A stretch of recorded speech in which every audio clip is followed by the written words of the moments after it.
Hello, everyone, and welcome back to the One and O podcast. I'm Avery Hill. I'm Lyle Allenstein. And I'm Lexi Linderman. Hopefully, you guys have the power of the Wi-Fi to watch this podcast. I wouldn't if I was at home. A lot of us don't. State College obviously had the terrible storm, which we don't have everything. I'm struggling.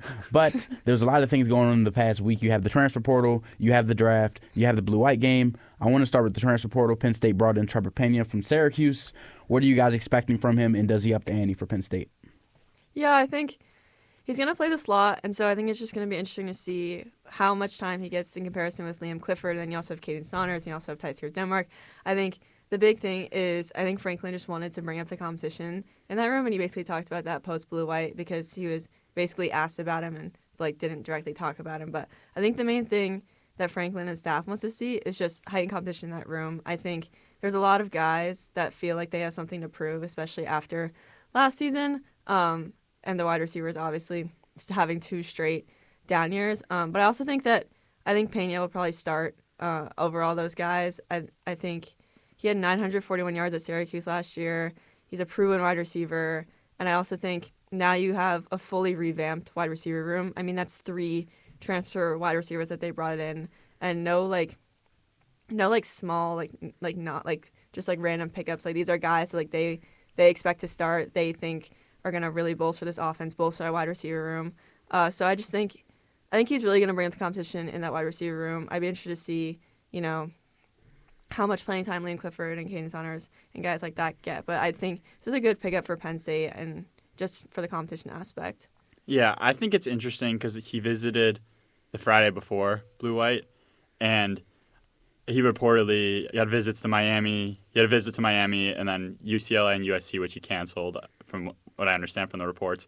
But I think Franklin, once they knew they got on board with the whole competition aspect, I think they wanted to wait till he announced his commitment till the portal closed. Mm-hmm. Because you talk about all the competition because obviously you bring in the 3 transfers with Pena, Devontae Ross, Kyron Hudson. You expect them to be contributors, but then you want guys behind them that could, you expect to fill in a role or even maybe elevate themselves in a position to be above these transfers, which I don't really anticipate to happen. But you look at when the announcement comes and after the portal, so guys can't announce that they're going to leave. So everyone that was on that roster for the blue-white game, you have to stay. And, guys like Liam Clifford, who obviously you don't really anticipate to lose just because of the whole his family's been here for 8 years between Sean. But a guy like Caden Saunders, it's he probably could have considered leaving, go to the transfer portal and get a better opportunity elsewhere.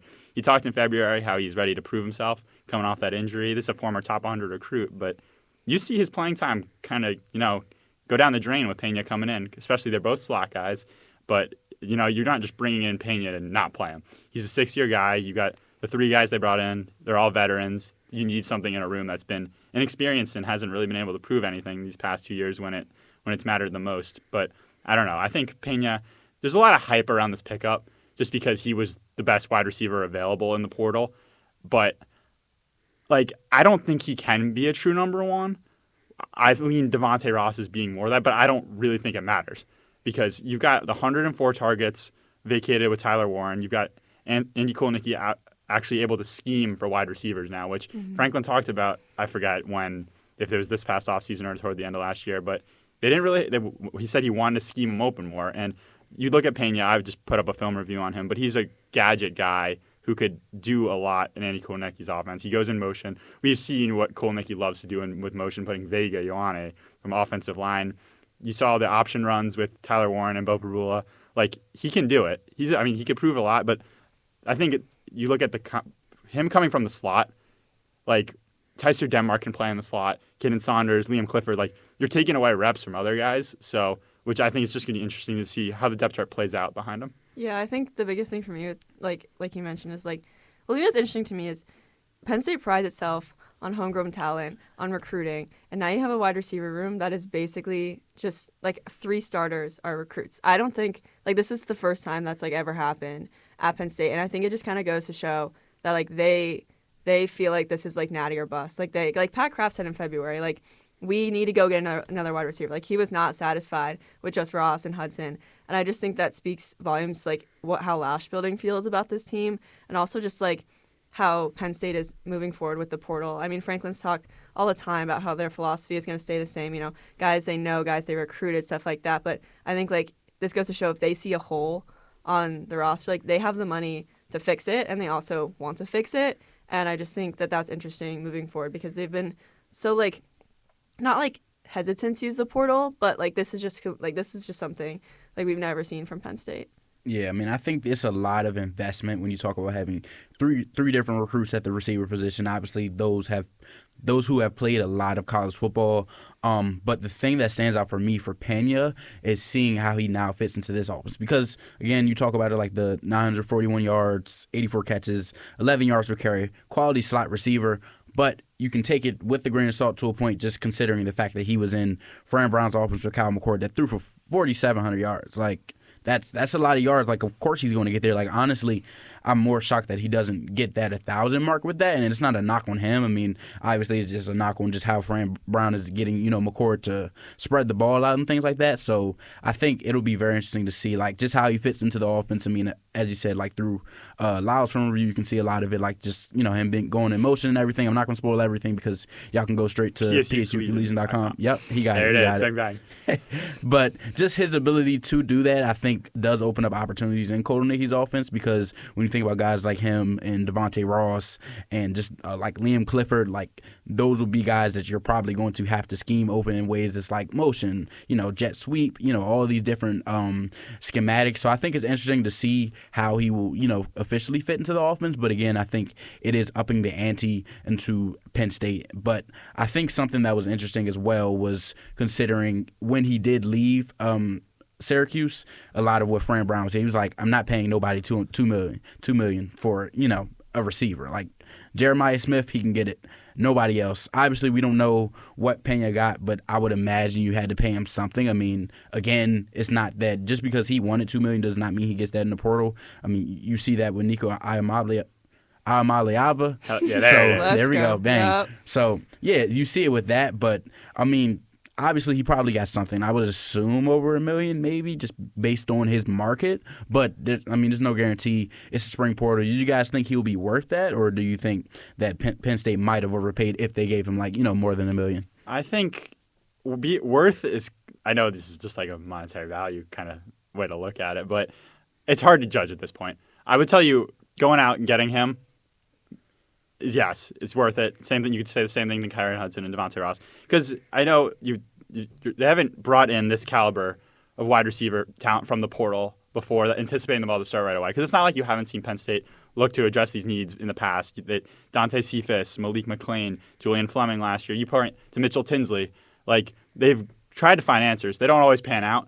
But this is obviously Mitchell Tinsley worked out really well for Penn State. But this is a different caliber based on what they've already proven at the college level. So I think it's kind of hard to judge from a money perspective. I think you have to say, yes, it's worth it, knowing the dramatic increase in what they've done with NIL over the past year with Happy Valley United to be able to spend that money. Because entering last offseason, they were toward the bottom of competitive Power 4 programs. But it's also not just with Pena, but with every single transfer wide receiver. Yes, you've got the targets opening up, but you have to take the production with a grain of salt, considering you still have 2 1,000-yard running backs coming back with Nick Singleton and Katron Allen. This is an offense that is going to be run first. Obviously, you're giving Drew Aller weapons on the outside, which he hasn't really had during his time here at Penn State. So if you put it all together, I think it's going to work. But when you look at the run-first offense, and if you get one of these guys to hit 750, 800 yards, I think you take it as a win. Because as you touched on with Syracuse's offense, Kyle McCord threw the ball 100 more times than any other quarterback in college football. He dropped back, I think, 100 more times than I think the next closest was Shedeur Sanders. So it's that's an air raid offense, obviously, and it's ACC defenses, it's softer zone coverage. It's a different caliber of cornerback. But, I don't think you really need these wide receivers to become true wide receiver ones. You just need them to be better than what Harrison Wallace did, what Omari Evans did. And I definitely think they can do that. They've proven it at the college level. Yeah, I also think it's hard to judge right now, but I think just the cohesiveness now of this offense is scary, and I think Pena definitely adds to that. I think, like Lyle said, it's going to be run first. Nick Singleton and Katron Allen are going to probably go for 1,000 yards again this season each. But now you have, because last year Penn State's entire passing game, most of the time, was Tyler Warren, and I think now that's just not the case anymore. Like Lyle kind of already said, you have 3 wide receivers that can produce, at least from what it sounds like and what we've seen before at their old schools. So I think now there's just a level of cohesiveness. I think this is just I think this is also good for Drew Aller in his final year as a starter. He finally has those wide receiver weapons. He hasn't really had those in the past. It just puts more pressure on him as well. That's a whole different conversation. But yeah, I just think now I think teams have to respect the run game and the passing game, and I think that's just going to be huge for Penn State's offense. Yeah, it'll be interesting to see how things shape out with Pena, but I kind of want to shift topics to the other side of the ball.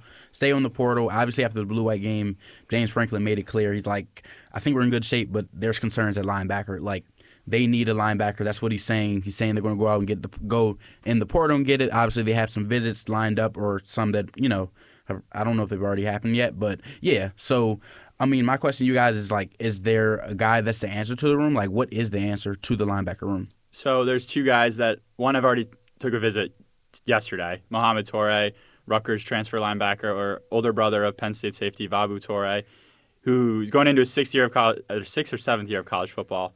I think it's his seventh. Yeah, I think so. The fact that we have to figure that out is crazy. Yeah, I think it's seventh because he had COVID year, regular redshirt, injury redshirt. Because last year he suffered a season-ending injury before the campaign started.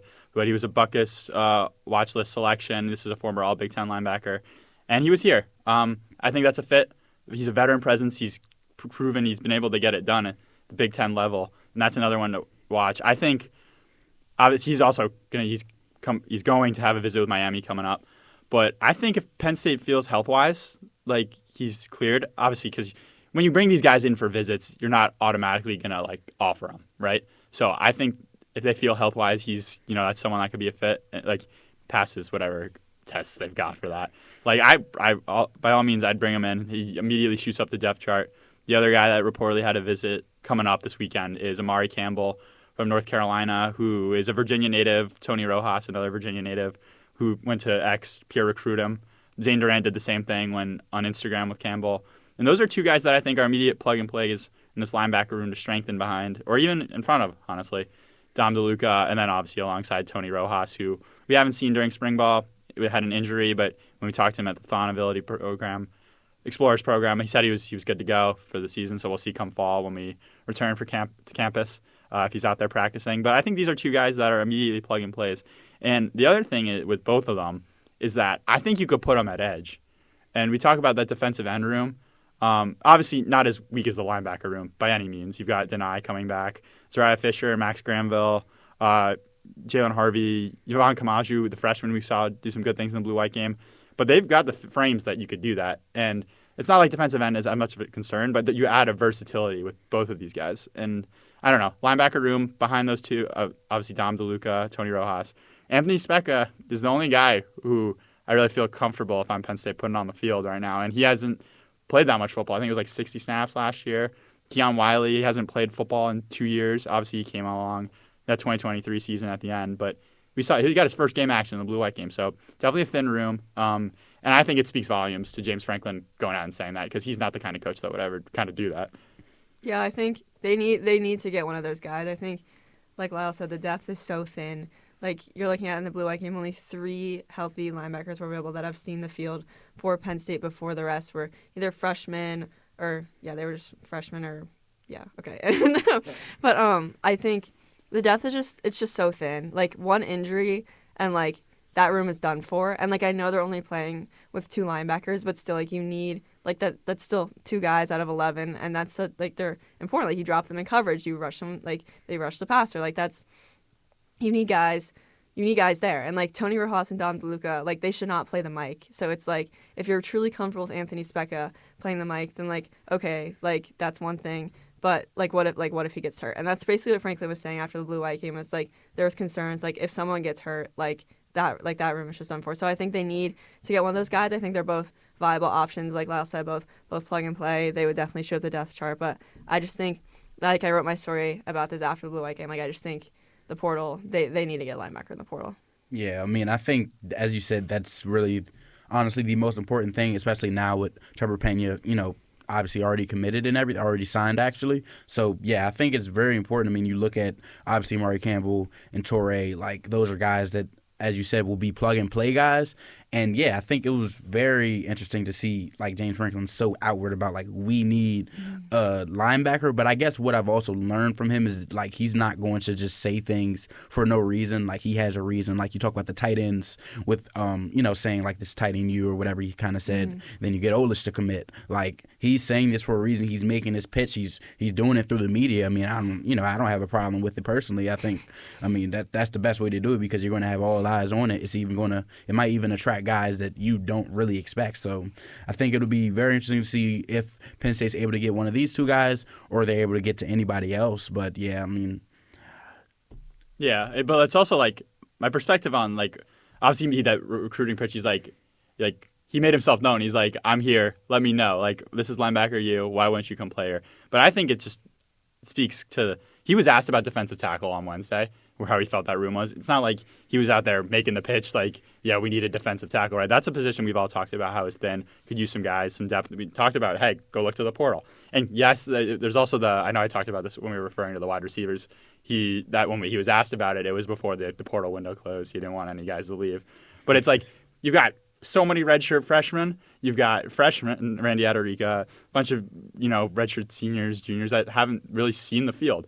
So it's like I don't really think that would have made a difference. Like if he felt like he needed a defensive tackle, which we'll see obviously how that room comes. But obviously linebacker, I think it was 6 guys that they had, 6 or 7 playing the blue-white game. Mm-hmm. Tony Rojas obviously wasn't out there, but you anticipate him to like be the starter, right? Dakari Nelson was another guy who's hurt, who hasn't played. Who obviously he barely saw the field last year, but he was a guy who, when they were exploring backup pieces behind DeLuca, Tony Rojas, Tyler Ellison, like him and Tamier Robinson were guys that they kind of were working in.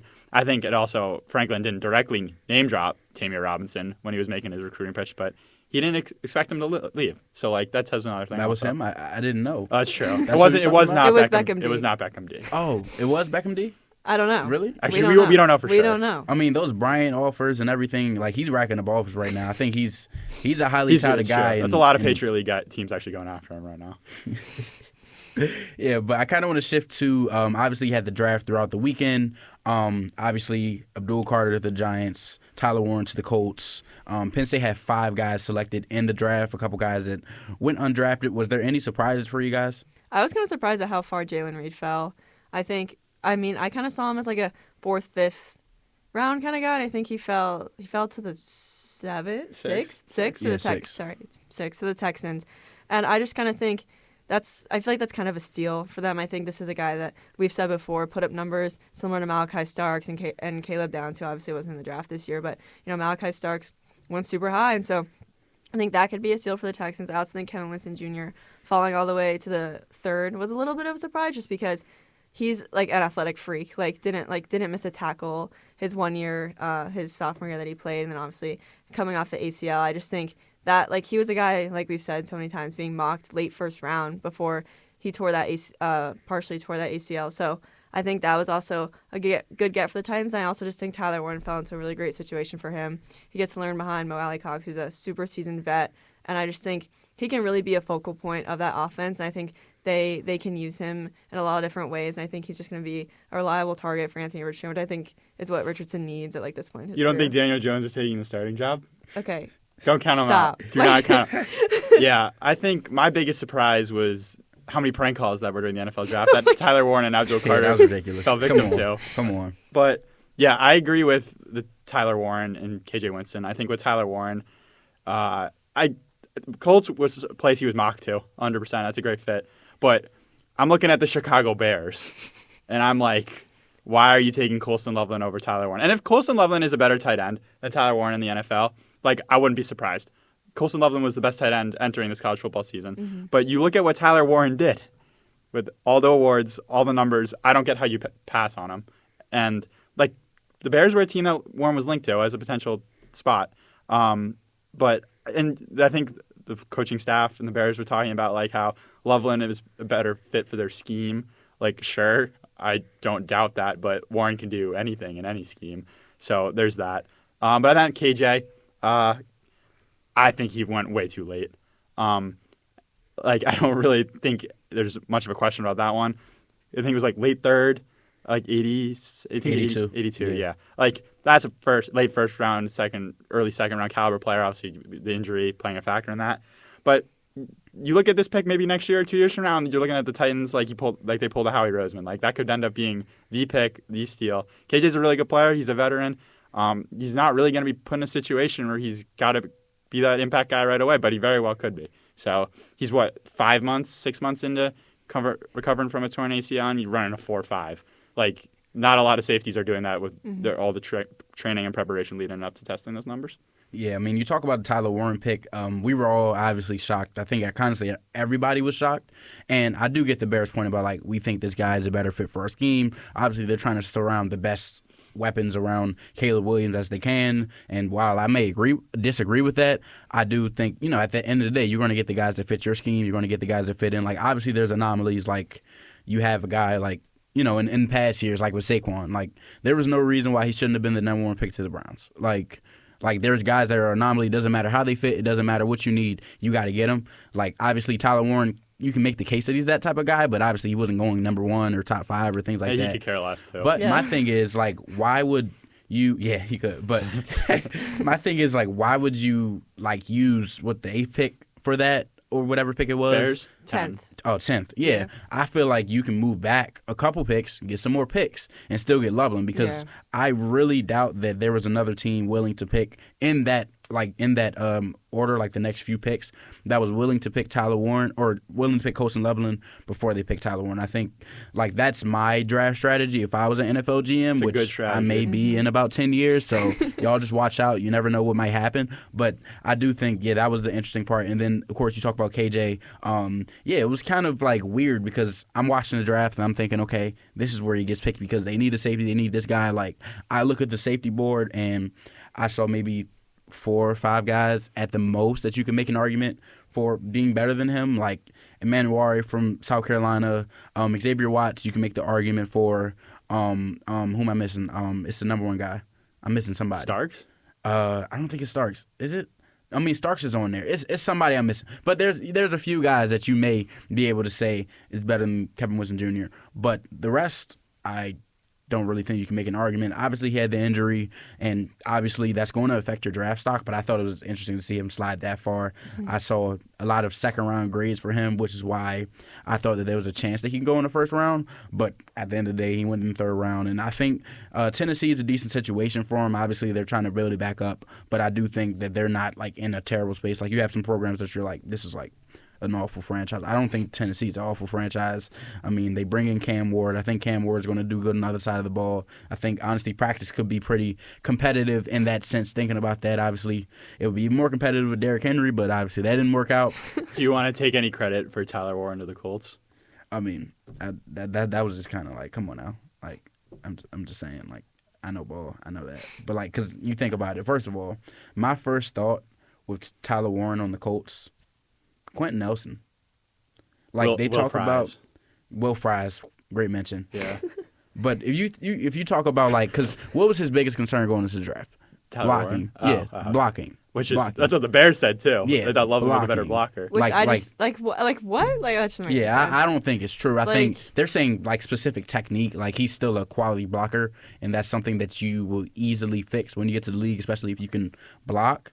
But, like, you just go and get him one-on-one with Quentin Nelson, what's going to happen? Like, he just going to start mauling dudes. Like, you talk about some of the greatest greatest blocking tight ends of all time, like Gronk, like guys like that. Like, he can become one of them by just sitting in a room with Quentin Nelson and picking his brain on how he blocks. So I think that was very interesting. Obviously, you had a couple guys go undrafted. Kozai Izzard with the Chiefs. I think the chance to learn under Chris Jones is an amazing opportunity for him. I mean, Jalen Kimber to the Titans, so he'll be with Kevin Winston Jr., Sal Wormley to the Jaguars. Was there any of those picks that you got, or any of those undrafted guys that you guys were like, oh, that's like a really good fit for them, that they're in really good position? I thought they were all good fits, the 3 guys you just mentioned. I'm not really sure how Julian Fleming fits into the Packers. But, no, I think they all got good spots. Missed him. There's a reason, but. You saw Keandre Lambert-Smith also go to the Chargers. Yeah. I think I wouldn't be surprised if KLS carves out a spot for himself on that roster. They needed wide receiver help. No, I think they all got good spots. I'm a little curious to see how Kobe King does in Minnesota. how much they actually use him in coverage. And obviously, I don't really know if he'll see the field. But I think they all landed in good spots. I know Jalen Reed was really excited to be in Houston. He cannot stop. Apparently he said at the scouting combine he went up to some representative from the Texans organizations and straight up said, "I want to play for you guys." So that says something. I know his trainer and a bunch of the Penn State guys that they worked out with, Ja'Cory Oneway, is also based out of Houston. So that's just like a nice little added bonus for him. But no, I think all good fits. Yeah, I agree. I think with the undrafted guys, I think it's nice for them because while like they didn't get picked, they also like get to kind of pick their landing spot if they obviously get like multiple offers. But I think they all like obviously landing with the Chiefs for Keziah, like you said, gets Lerner or Chris Jones. Like even if he never sees the field, like he can take that with him for the rest of his life. And then I was a little shocked Jalen Kimber went undrafted. I think after his pro day, he tested really well. I thought maybe he had earned himself some money, like a 7th round pick, maybe late 6th, but he fell undrafted, so he got to pick his landing spot. Like you said, he ends up with KJ Winston in Tennessee. But I think all good landing spots, and like Lyle said, Jalen Reed is hyped to be in Houston. He posted on his Instagram story today wearing his Houston Texans hat. He's like, I'm never taking this off. So he's fired up to be there. So I think good fit for him. Just good fits all around, and like even like Abdul to the Giants. Like even though they have a stacked D line, I think that's still a good fit for him. So yeah. Yeah, that fit with, I think, in DeMeco Ryans' defense is honestly a lot of good young for him. Secondary. Yeah, Peter, like that whole Peter. I don't Petrie? know. Yeah, Petrie. There we go. I'm like calling Peter for a second, but yeah, you got Petrie, like Stingley, like they're deep. I think he's going to fit in perfectly because it's not like he has to play this one role. Like he doesn't have to sit out in covers all day. Like he can go in packages to start his career, especially as a 6th rounder. Like the expectations are not high. I think he'll exceed those expectations 100%. So he has that chance to kind of grow. He has a chance to build himself as a player, and we could see what he turns. That he might be a big time player, and that Texans defense come maybe this year or next year in the playoffs or something like that. And lastly, we have the blue-white game. I mean, what were you guys' takeaways? Was there something that stood out to y'all the most? The thing that stood out to me the most was how horrible our seating was. Okay. Lyle and I were walking to the stadium, and I was like sweating. I was wearing like short sleeves and pants, and I was like, it is so hot. Like, thank God I didn't wear long sleeves. And then we sit down, and it's like 40-mile-per-hour winds. Like we're stuck in like the north end zone, like up in this like little blue box with these like chairs that like spin, and like I don't not even, a box. That was a gate. That was not a box. I don't even know what it was. But and then I'm freezing all of a sudden. Like I can't get warm, and I was like, well, guess I should have worn long sleeves. Like I don't know. But like football wise, like they didn't show anything. Like they started with 7-on-7, which I was so confused because I was like, what is this? Like I was so confused. Then they actually started the game. Obviously, no live tackling in the first half, and then the second half they actually, got some live tackling, live reps in there. I think biggest takeaway maybe was like Jackson Smolik looked good. Some of the freshmen, Lyric Samuel had that touchdown. I think gets the fan base kind of excited for the future of that wide receiver room. Obviously once the veteran transfers are gone. And Quentin Martin Jr. another touchdown in a blue-white game. Yeah, I mean that's about it. Like. Yeah, I mean, I thought the formatting was definitely interesting, going from 7-on-7 skellies to thud tackling or hitting, whatever it was, which is like not real tackling, and then the second half tackling, and then you had like the kicking competitions mixed in there, which ended up being a difference maker, believe it or not. I think Team White won. I don't even remember. Yeah, Team White. Yeah, off the field stuff, we saw the west side of the stadium construction for the first time with us actually being in Beaver Stadium. Some progress. You see the rubble. It'll get done eventually. 2027, I think, is the goal. I'm not a construction, I don't know construction like that, but I think it's on pace. We saw the West Shore home logo on the field. That was also something. It was there for sure. But in terms of on the field, I think I agree with Lexi. Jackson Smolik looked really good. I think Grunkemeyer looked good too. Franklin talked about post-game and during the week where that QB2 competition stood. Said it's going to go towards training camp. I bet we all probably think Grunkemeyer is the lean, and it probably was just coach talk, honestly, from Franklin. But no, I think Jackson Smolik made a good case for himself. He looked pretty good. Obviously, the rust coming off an injury like that, I thought looked really good. But they both did some good things. I thought the defensive line looked pretty good. Yvonne Kamaji, the freshman, I know I mentioned him earlier, looked really good. He lined up next to Zariah Fisher to start the game from what was the equivalent of what we think will be the starters. Obviously, Denai wasn't out there. He was in sweats. Max Granville played. Not a whole lot, but he definitely played. So I think that's a name to catch an eye on. But I think the defensive line was overall pretty good because once Nick and Kaytron got out of the game, I was looking for like any form of separation from those running back threes, and I saw none of it. Obviously, Quentin Martin scored.